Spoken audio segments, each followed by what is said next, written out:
बाद एक बार फिर से आपका स्वागत है। देखिए, देश के सभी राज्यों में कोरोना संक्रमण तेजी से फैल रहा है, जैसा कि हम आपको लगातार सूचना दे रहे हैं, तमाम जानकारी दे रहे हैं। कुछ राज्यों में इसकी रफ्तार जो है बेहद तेजी से बढ़ रही है, तो कई राज्यों में संक्रमण की रफ्तार अभी बेहद धीमी है। संक्रमण की रफ्तार थमे, इसके लिए पाबंदियों का पहरा बहुत ज़रूरी है। लिहाजा उत्तर प्रदेश, मध्य प्रदेश, बिहार समेत कई राज्यों में लगातार नई गाइडलाइंस आ रही हैं। तो आइए देख लेते हैं हम कि आपके प्रदेश में अब सरकार जो है कौन कौन सी नई पाबंदियां उन्होंने लगा दी। देखिए,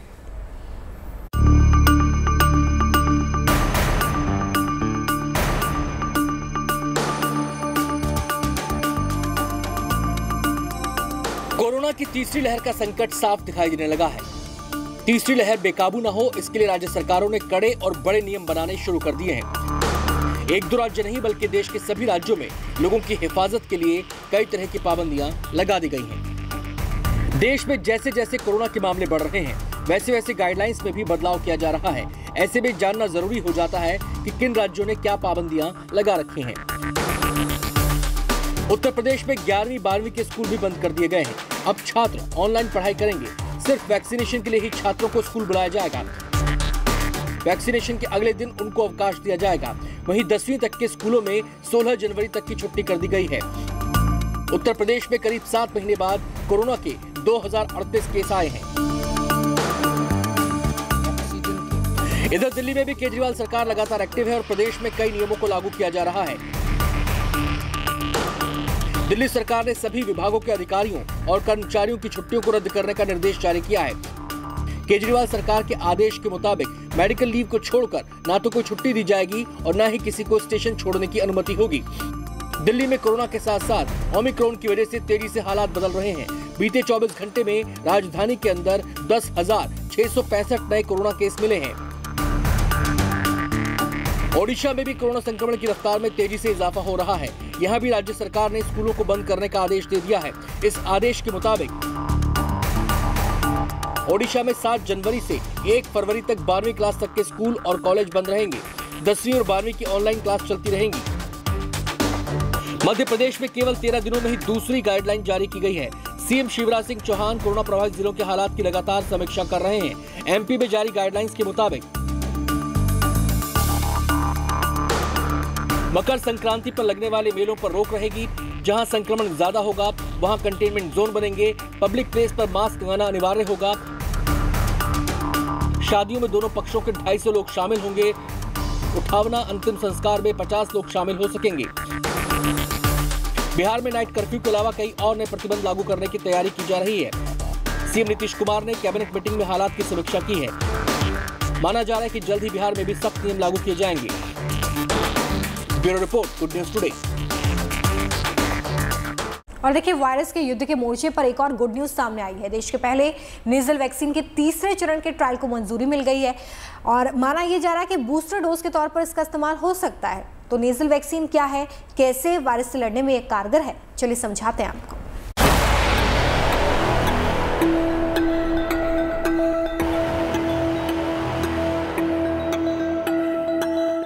ओमिक्रॉन की वजह से अगर तीसरी लहर की आहट है तो वहीं नए वेरिएंट के खिलाफ सुरक्षा कवच मजबूत करने की भी तैयारी है। 10 जनवरी से फ्रंटलाइन और हेल्थ केयर वर्कर्स के साथ बुजुर्गों को प्रिकॉशन या बूस्टर डोज दी जानी है। अच्छी खबर यह है कि बूस्टर डोज के लिए देश को जल्द ही एक और विकल्प मिल सकता है, क्योंकि drug controller general of India की एक्सपर्ट समिति ने भारत बायोटेक की नेजल वैक्सीन के तीसरे चरण के ट्रायल को मंजूरी दे दी है। यानी अब भारत बायोटेक अपनी नेजल वैक्सीन के तीसरे चरण का ट्रायल करेगा। साथ ही नेजल वैक्सीन के बूस्टर डोज का भी परीक्षण होगा। इसके नतीजे आने के बाद वैक्सीन को मंजूरी मिल सकती है।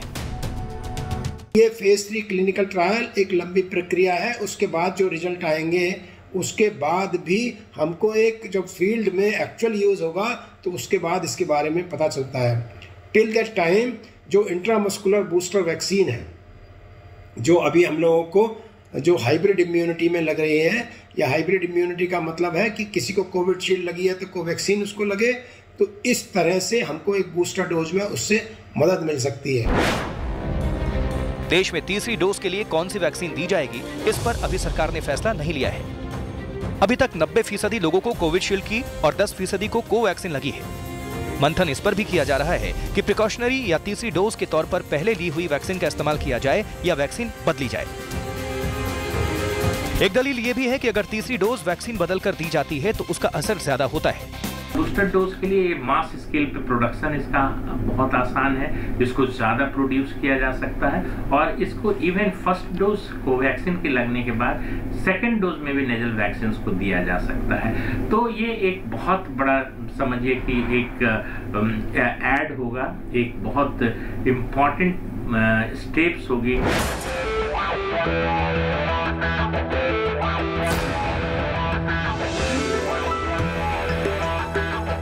भारत बायोटेक का दावा है कि 2 डोज लगवा चुके लोगों के लिए बूस्टर डोज के तौर पर उसकी नेजल वैक्सीन अच्छा विकल्प साबित हो सकती है। कंपनी इसके लिए 5000 लोगों पर क्लिनिकल ट्रायल करना चाहती है। संकेत है कि नेजल बूस्टर डोज को क्लिनिकल ट्रायल के बाद मार्च तक इस्तेमाल की मंजूरी मिल सकती है। खास बात यह है कि नेजल वैक्सीन नाक के जरिए शरीर में पहुंचाया जाएगा, यानी इसके लिए इंजेक्शन नहीं लगाया जाएगा। इंट्रानेजल जो कोविड-19 वैक्सीन है वो बेसिकली एक एडेनो वायरस वेक्टर वैक्सीन है जिसको नेजल रूट से दिया जाएगा और ये विश्व का पहला ऐसा वैक्सीन होगा जिसको इस रूट से दिया जाएगा। ये निडललेस होगा, नॉन इन्वेसिव होगा, इसकी एक्सेप्टेंस बहुत ज़्यादा होगी, खास करके बच्चों में जहाँ पे कि एक भय होता है इंजेक्शन का वो खत्म हो जाएगा।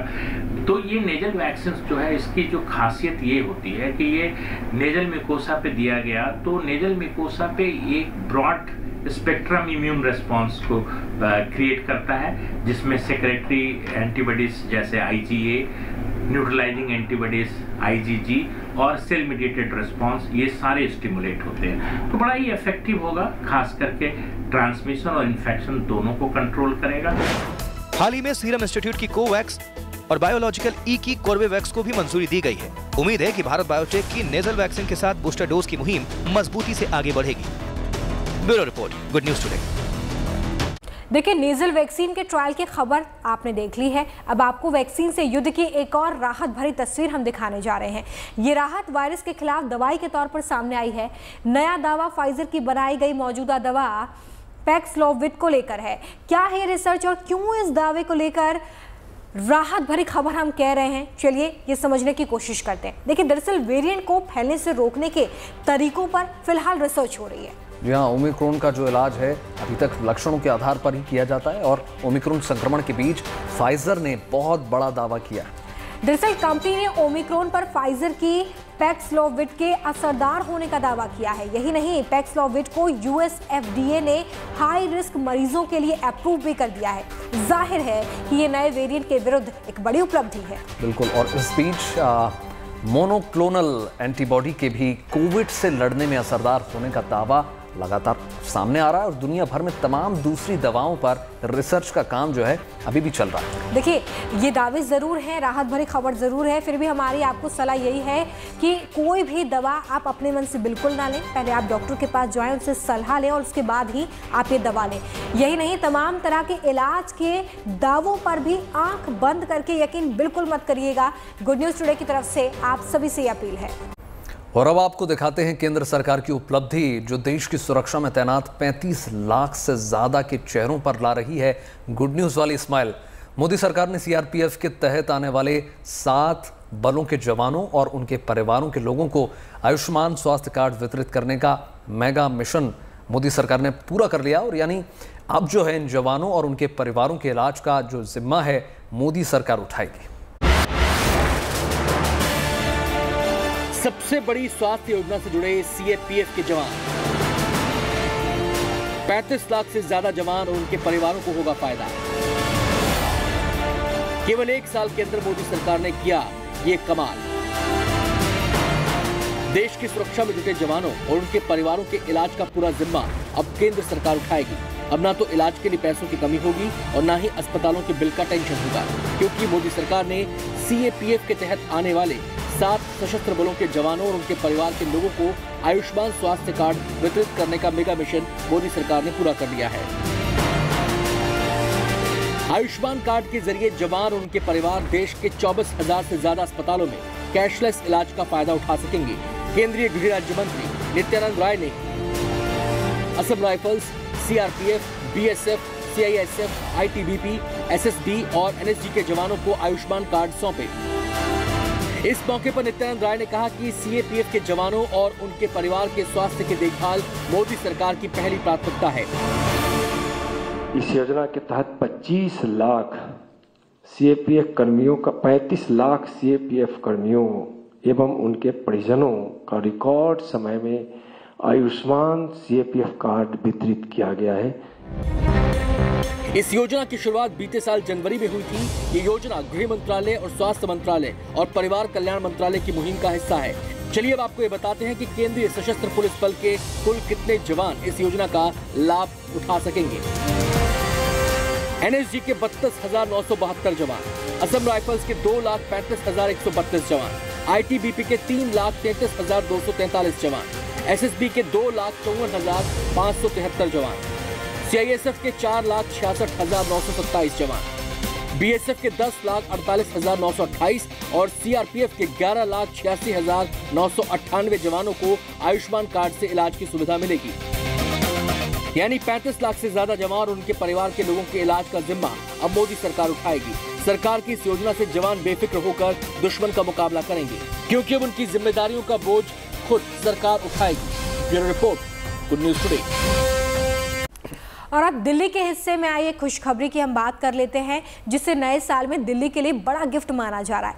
दरअसल राजधानी में इलेक्ट्रिक बसों ने एंट्री ले ली है और जल्द ही दिल्ली की सड़कों पर आपको नीले कलर की इलेक्ट्रिक बसें दौड़ती नजर आएंगी। पर्यावरण और प्रदूषण दोनों के लिहाज से एक राहत भरी खबर है। पूरी डिटेल इस रिपोर्ट में देख लीजिए।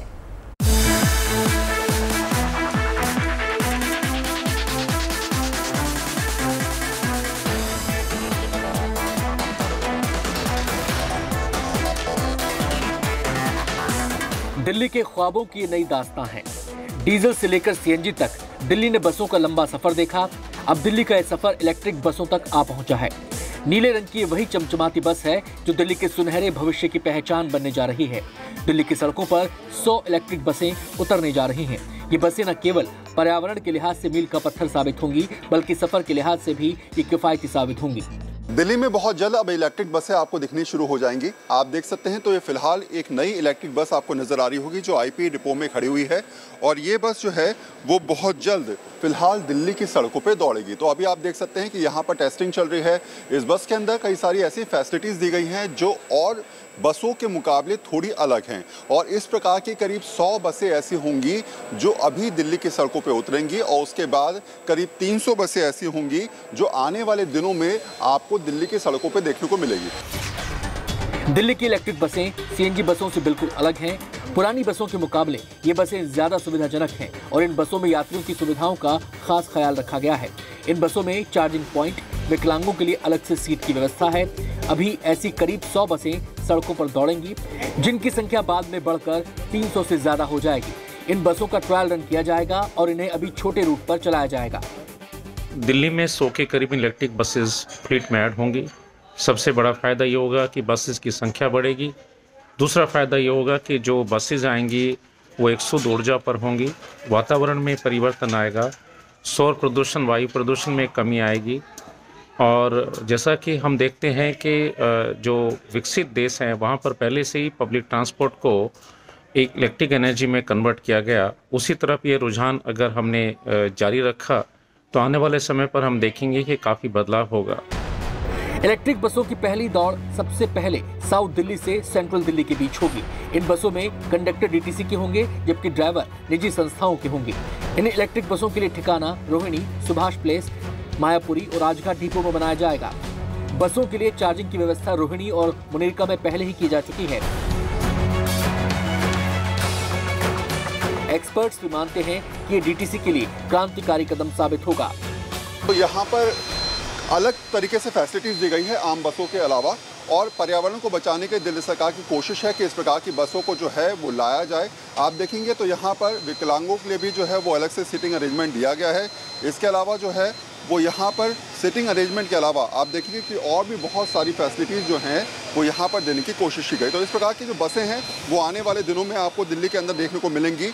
अभी करीब 100 बसें ऐसी उतारी जाएंगी और उसके बाद हो सकता है कि दिल्ली सरकार करीब 400 ऐसी बसें जो हैं वो दिल्ली की सड़कों पर उतारे।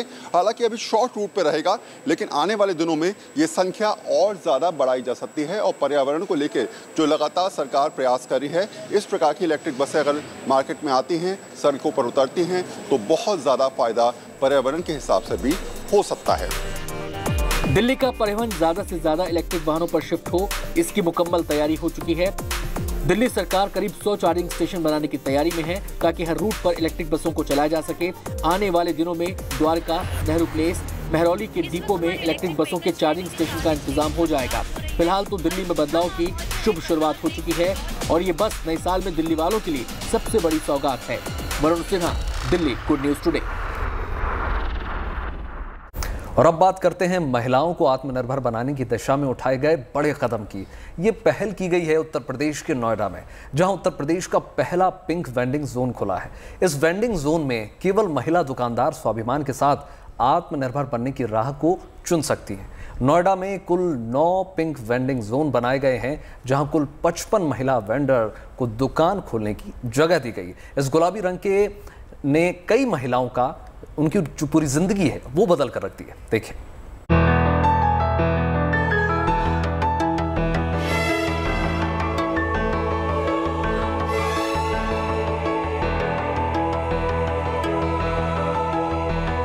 जब पति ने बिस्तर पकड़ा तो परिवार की जिम्मेदारी 64 साल की राज शर्मा पर आ गई।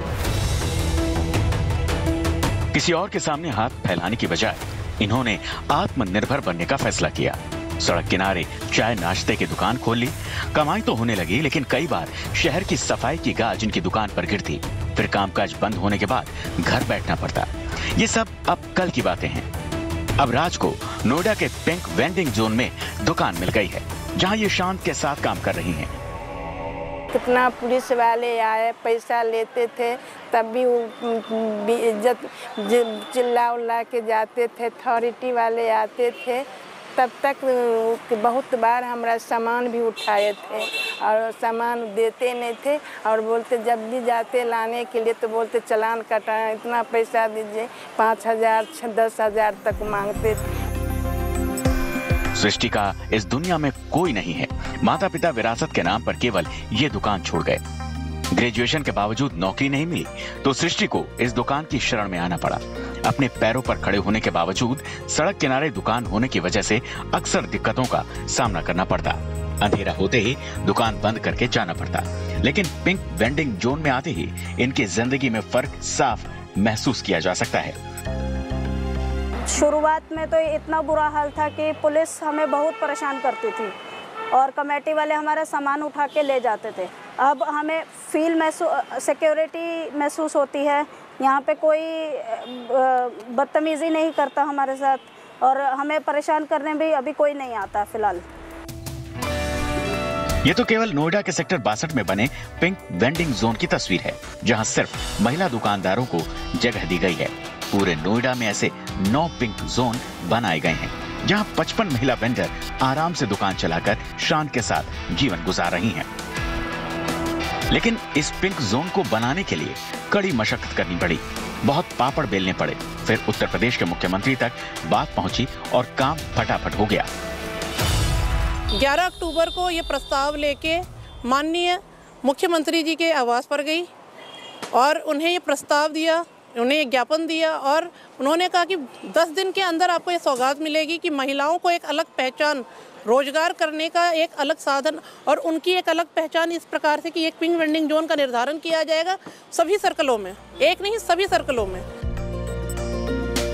नोएडा के सेक्टर 62 में बने इस पिंक वेंडिंग जोन में ऐसे कई चेहरे हैं जिन्हें आत्मनिर्भर होने के बावजूद कई बार स्वाभिमान से समझौता करना पड़ता था। लेकिन इस गुलाबी रंग ने इन महिला दुकानदारों को सम्मान के साथ जीने की राह दिखाई और मुश्किल हल होती चली गई।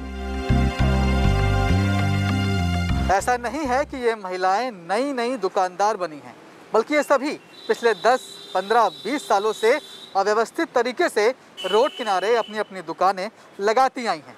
लेकिन इसका नुकसान ये था कि कभी भी कोई भी इनकी दुकान उजाड़ देता था। कई बार तो इनसे गलत तरीके से बात भी की जाती थी। इस पिंक वेंडिंग जोन से महिलाओं की सामाजिक स्थिति पर कितना बदलाव पड़ेगा ये दूर की कौड़ी है, लेकिन फिलहाल जितनी महिलाएं यहाँ मौजूद हैं कम से कम उनका जीवन तो आगे ज़रूर बढ़ेगा, वो भी आत्मसम्मान के साथ।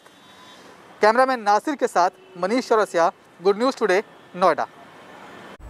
आज हम आपको दिल्ली के दो ऐसे किरदारों के बारे में बता रहे हैं जो रील नहीं बल्कि रियल लाइफ के हीरो हैं। इनकी मेहनत और लगन मिसाल बन गई है। इनके आइडिया से कई मासूमों की तकदीर बदल गई है। तो आइए जानते हैं कि कौन है वो जो वॉइस ऑफ स्लम बनकर उभरे हैं और सैकड़ों बच्चों के चेहरे पर इस वक्त उम्मीद वाली स्माइल लेकर आए हैं। देखिए।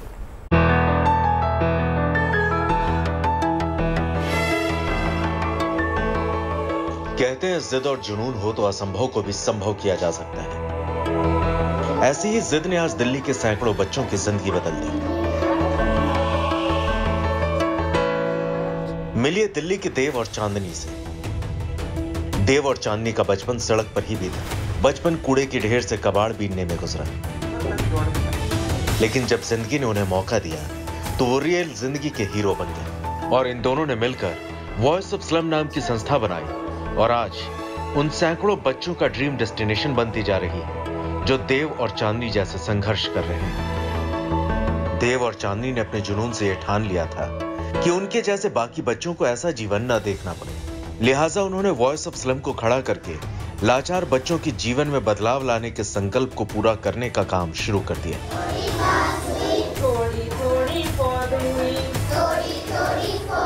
अपने जैसे बच्चों के लिए काम करना है और अपने जैसे देव चांदनी निकालने हैं और हम निकाल लेंगे, हमें खुद पे भरोसा था। चांदनी और देव का बनाया एनजीओ आज झुग्गी झोपड़ी में रहने वाले बच्चों का भविष्य संवार रहा है। उन बच्चों की वो दर्दनीय जो वो झेल रहे थे वो मेरे को, मेरे जीवन को, मेरे दिल को मेरे झंझोर कर रख दिया। और उस दिन मैंने प्रण लिया कि मैं चांदनी जी के साथ मिलकर अपना पूरा जीवन ऐसे बच्चों के लिए लगा दूंगा। देव और चांदनी की इस कोशिश से 400 से ज्यादा बच्चे आज अच्छी तरह पढ़ाई कर रहे हैं। कल तक जो बच्चे गली और चौराहों पर अपनी जिंदगी बिता रहे थे, आज वो इनकी मदद से कंप्यूटर पर उंगलियां दौड़ा रहे हैं। वहाँ में रहती थी तो मैं वहाँ कभी कभी जाती हूँ ना, मैं अपने आप को बहुत अलग फील करती हूँ। इन्होंने मेरा न्यू स्कूल में एडमिशन करवाया है, जिस वजह से मैं अच्छे से पढ़ रही हूँ और स्कूल भी बहुत अच्छा है और मेरी मम्मी को अभी तक काम भी नहीं करना पड़ रहा है क्योंकि मेरी फीस जो है वॉइस ऑफ स्लम देती है और मेरी फीस फ्री है। देव और चांदनी की मेहनत एक मिसाल बन गई है जो समाज को उम्मीदों भरी नई दिशा दे रही है। Abhishek Anand, Delhi, good news today. और चलिए अब आपको लिए चलते हैं नासिक, जहां की नदी तालाब विदेशी मेहमानों से गुलजार हो गए हैं। यहाँ हर साल सर्दियों के मौसम में 7 समंदर पार से मेहमान पहुंचते हैं। दुनिया भर से तरह तरह के पंक्षियों की आमद से नासिक के नदी तालाबों की रंग रोगन देखते ही बनता है। और इस वक्त नासिक दुनिया भर से आए ऐसे मेहमानों का ठिकाना बना हुआ है। एक से एक दुर्लभ पंक्षी यहाँ नजर आ रहे हैं। देखिए ये खूबसूरत तस्वीरें।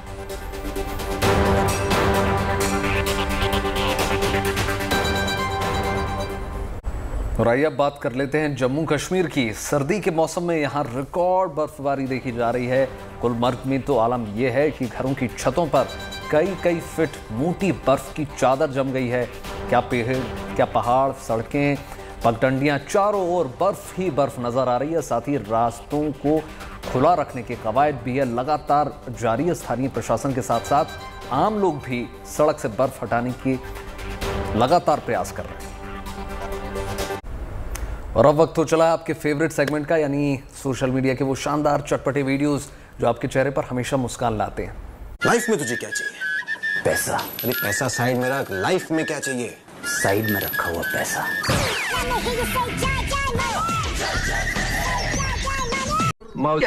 अरे बेटा, मुझे बुढ़िया को समझा रहे हो? इस शहर की सबसे सुंदर लड़की कौन है पता है? तुम। ये शहर सांस किसकी वजह से लग रहा पता है? तुम। ये देश कौन चला रहा पता है? तुम। लोग जिंदगी किसकी वजह से जी रहा पता है? तुम। अरे तुम हुस्न परी, तुम जाने जहां, तुम सबसे हंसी, तुम सबसे जवां, सौंदर्य साबुन निर्मा इश्क ने जिंदा किया, तड़प तड़प के इस दिल से आह निकलती रही मुझे। Since temperatures are starting to drop, I think I'm gonna need a second layer. Can we do one more layer? Okay, maybe another layer. Okay, so like maybe one last layers and we should be good on layers. Okay, wait. What's the temperature again? 65 degrees. Oh, well then I think this might be way too many layers.